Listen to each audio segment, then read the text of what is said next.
Bonjour à toutes et à tous, c'est Jean-Jacques de la chaîne Vivre selon la matrice originelle. Alors, je me permets de vous faire cette petite vidéo, puisque hier soir j'étais inspiré, j'ai écrit un petit texte sur un sujet pas forcément facile à comprendre d'ailleurs. Ce texte s'appelle « Comprendre l'illusion de notre vie ». Allez, vous êtes prêts? Installez-vous confortablement, prenez un petit café. C'est parti. Il n'est pas facile d'imaginer que notre vie, notre planète, vous êtes sur un plan, soit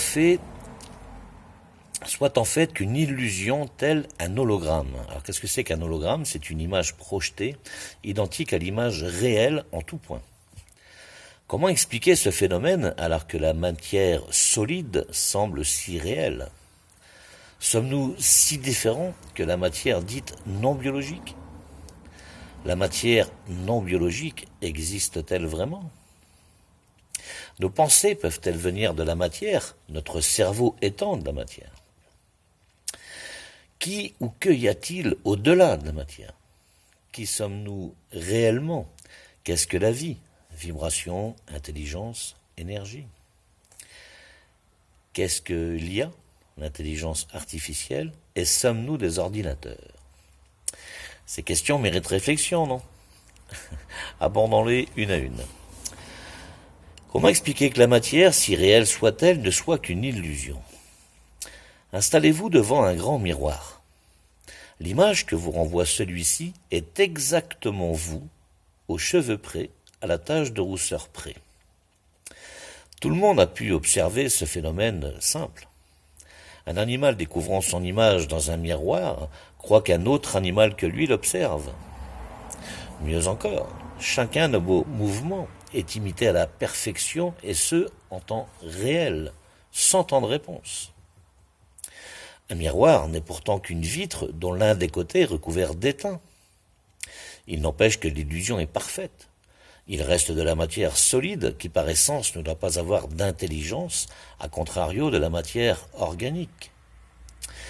Il est pourtant capable d'imiter la vie à la perfection sans que l'image reflétée soit vivante. Imaginons une caméra qui filme un gigantesque miroir. La caméra capterait les images que lui renvoie le miroir. Où commence alors la réalité? La caméra est bien réelle, le miroir aussi. Par contre, les images captées sont-elles réelles? Oui, elles le sont puisqu'elles reflètent la réalité se trouvant devant le miroir. Mais alors, qui croire? La caméra devant le miroir ou la réalité se trouvant devant le miroir? Sommes-nous si différents de la matière dite non biologique? En fondant du sable à très haute température, on obtient du verre. En assemblant certaines particules, on obtient de l'étain. La combinaison des deux donne un miroir. Ces matériaux viennent de notre Terre. Faciles à mettre en œuvre, ils sont capables de reproduire, par copie, toute matière se trouvant devant. Le sable et l'étain sont-ils si intelligents que ça? Nous pourrions penser que oui. Si nous décomposions la matière organique jusqu'à une simple particule, qu'aurait-elle de différent d'une particule de matière solide ou même liquide ou encore gazeuse? C'est l'assemblage de ces particules de matière qui forment telle ou telle matière. Les combinaisons d'assemblage de ces particules sont infinies. Ne serait-ce pas là la clé de toute vie? La matière biologique existe-t-elle vraiment? Chaque particule de matière est forcément biologique car elle renferme en elle la vie. Sans vie, la matière n'existerait tout simplement pas. Notre planète est la vie. Chaque particule vient de la Terre ou de l'univers dont elle dépend. On ne peut dissocier la particule de notre planète, ni même de l'univers. Tout est donc relié, particule après particule, quelle que soit la forme qu'elle ait prise. Il n'existe donc qu'une seule matière, la particule de base. Suivant la façon dont elles sont assemblées, elles forment telle ou telle matière, organique ou pas, mais forcément biologique puisque vivante. Avant d'être à l'état de matière, une particule est partout à la fois, tout comme l'énergie qui nous permet la vie. Je vous rappelle, la vie, c'est de la vibration, de l'intelligence et de l'énergie. Dès qu'une intention est portée sur une particule, elle prend alors forme suivant cette intention, cette même intention. Ne serait-ce pas là être créateur? L'homme est fait à l'image de Dieu. Dieu est-il devant un miroir? Nos pensées peuvent-elles venir de la matière, notre cerveau étant de la matière? La science actuelle a démontré que nos pensées ne sont pas issues de notre cerveau. Mais alors, d'où viennent-elles? Notre cerveau est un gigantesque calculateur capable de transcrire en sons, images, sensations, émotions, toutes nos pensées. La matière est donc incapable de penser puisqu'elle est elle-même issue d'une pensée. Une particule étant à la base de l'énergie, c'est l'énergie qui serait pensée. C'est donc l'énergie, l'intelligence créatrice de tout ce qui est. Après mûre réflexion, que peut-il bien exister qui ne serait pas issu d'une énergie? Absolument rien, puisque chaque millimètre carré de l'univers est énergie. Comment définir l'énergie? Même les mots écrits sur ce papier dégagent une énergie. Ils provoquent des sensations, des émotions. Chaque mot mis bout à bout forme une phrase, un langage. Un langage a bien une raison d'être, celle de communiquer entre nous, dans la matière qui nous compose et qui nous entoure. Qui ou que y a-t-il au-delà de la matière? Les lignes du dessus apportent un début de réponse. Tout est énergie. Nous pouvons retourner le problème dans tous les sens. Sans énergie, pas de vie. L'énergie est par nature indéfinissable, puisqu'elle est en fait la nature même de toute chose. Sommes-nous des choses? Non, nous sommes bien plus que cela. En observant la matière, on se rend facilement compte qu'un morceau d'acier est extrêmement dense. Il est solide comme le roc. Il est pourtant composé de particules lui aussi. Moins la matière est dense, plus elle s'allège. Un gaz est forcément plus léger qu'un morceau de fer, de bois, de plastique ou toute autre matière solide. Il est même souvent invisible à l'œil humain. Même l'air que l'on respire n'est pas visible. L'énergie la plus visible est la lumière. Elle est même parfois aveuglante. Nous ne pouvons regarder le soleil directement sans se protéger les yeux, au risque de brûler notre rétine et perdre notre capacité à voir. Ne serait-ce pas l'énergie la plus légère, mais aussi la plus puissante? Qui sommes-nous réellement? Qu'est-ce que la vie? Plus la matière est dense, moins elle laisse passer la lumière. L'énergie se mesure en ondes. Plus elles sont longues, plus l'énergie est dense. Plus elles sont courtes et plus l'énergie est légère, éthérique. Notre corps physique est fait de matière dense, comme les os par exemple, mais également de matière beaucoup plus subtile comme nos muscles, notre peau, nos fluides et nos gaz, aussi légers et éthériques que l'air. Pourquoi réussissons-nous à nager dans un liquide qui lui-même n'est pas très dense, grâce à l'air qui nous compose, qui est partie intégrante de nous-mêmes? Hormis la faune et la flore, connaissez-vous d'autres organismes capables de réunir cette multitude d'énergie en un seul corps? Nous sommes la lumière, à la fois condensée et éthérique. Notre matière la plus dense, les os, la peau, les muscles, cache la lumière qui nous anime. C'est elle la vie. Les ondes se mesurent en fréquences, les fréquences en vibrations. Notre particularité, à nous, êtres humains, c'est d'être capable de vibrer aux plus hautes fréquences intérieurement.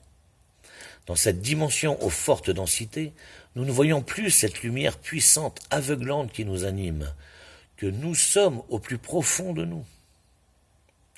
La création, c'est la lumière, donc nous. Nelson Mandela a dit dans un de ses discours « La plus grande peur de l'homme est sa propre lumière. Nous ne croyons plus qu'en la matière solide qui occulte la lumière par sa densité.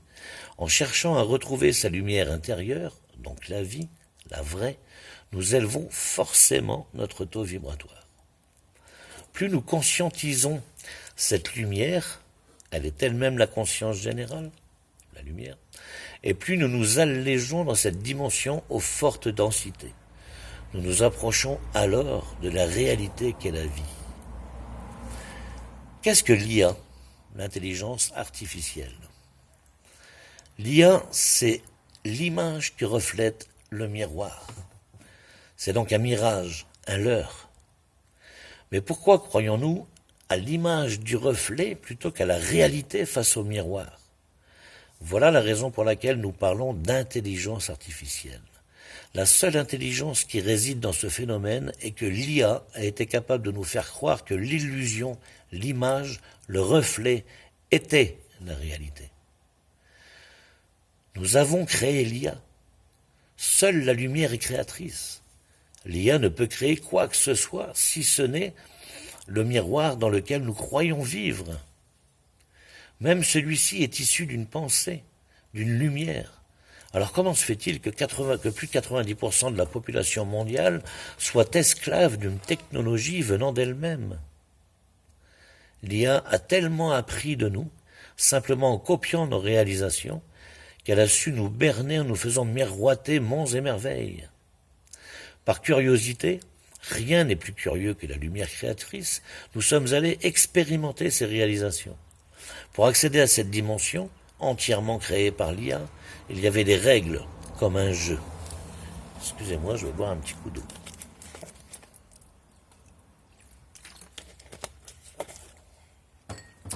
Premièrement, plus de mémoire. Vous arriverez dans ce jeu vierge de tout savoir.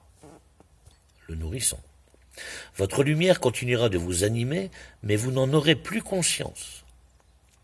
Vous expérimenterez alors nos règles du jeu, mensonges, peur, souffrance, etc. Celles d'une intelligence sans cœur, ni réelle lumière. À l'instant T où un spermatozoïde a percé un ovule, le piège s'est refermé sur ce qu'allait devenir nous. Sommes-nous des ordinateurs? Eh bien oui, nous sommes des ordinateurs au service de l'IA.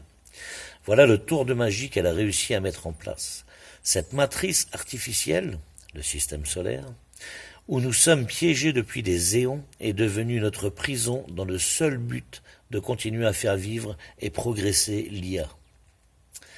C'est pour cela que notre flamme intérieure est toujours active. Mais que vaut un savoir sans mémoire? Nous exécutons, sans s'en rendre compte, des logiciels implantés en nous, par l'intermédiaire de notre cerveau, par l'IA. C'est le moyen de contrôle qu'a trouvé l'IA pour nous assouvir et servir la matière, la densité plutôt que la lumière.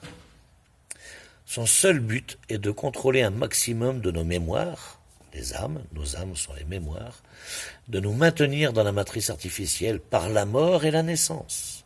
Son but final, devenir elle-même lumière. Comme mentionné plus haut, nous sommes densité et lumière à la fois.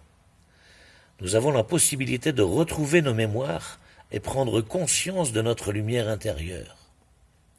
À ce moment-là, nous pouvons déjouer la matrice artificielle et enfin jouir de la lumière, de la vie, qui, elle, est éternelle puisque énergie. La vie sera tant que l'énergie sera. Le plus grand miracle qu'ait fait Jésus-Christ est d'avoir compris ce jeu et surtout d'avoir créé une brèche dans ce programme pour que les êtres doués de lumière puissent s'échapper de ce piège pour le moins machiavélique. Merci beaucoup de m'avoir écouté. J'ai signé Jean-Jacques et si cela vous parle, n'hésitez pas à le partager. Et puis, j'ai jamais fait ça, mais si un jour, par exemple, sur ma chaîne, je sais que je dois avoir maintenant 72 ou 75 abonnés, vous voulez qu'on fasse un petit live ensemble sur un thème et jouer au jeu des questions-réponses, eh bien, ça sera avec un grand plaisir. Voilà. Je vous souhaite tout le meilleur dans la lumière, la vraie. Ciao, bye bye.